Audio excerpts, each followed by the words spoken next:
indlodle nophapha ekhanda isigisa amadoda esehlula abafazi bakhethe umthandayo. Osolwazi kanye nongoti bomlando kanye namasiko baphawulile ngokukhothama kongangezwe lakhe. Umuntu omkhulu wile sithi sizizwe singapha ngaseGauteng simhlobo ehlukahlukene sithi sakhala ngohlanga lamakhosi.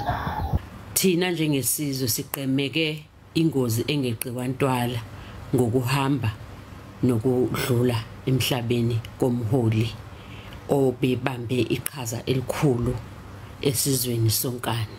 Kwakuthi emandulo uma ngabe kukhona ohambile kwakube kwaphansi inkubazane kubuye inkabi kubuye amajoka abekwe phansi. Nathi sithi akube njalo esifundazweni nakuhulumeni wonke jikelele. Silahlekelwe Zulu uhambile nomthebe wethu Ungangezwe lakhe insika yethu iwile isihlangu sethu siwile sonke soZulu siyakhala enkalweni zonke.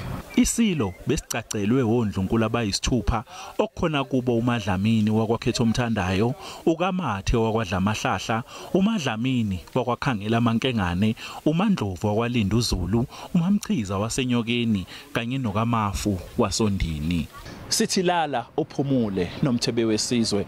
Nyathi kaNdaba ejame ngomkhonto phezulu komzimvubu, qasala kaWasa Nkomo sengwaliviyo, zayinhlonhlonga komethandwa zibawu, Makeba lala uphumule, imisebenzi yakho emihle iyabonakala. NginguCalvin Dludla wezindaba zeSABC, ngibika ngiseGoli.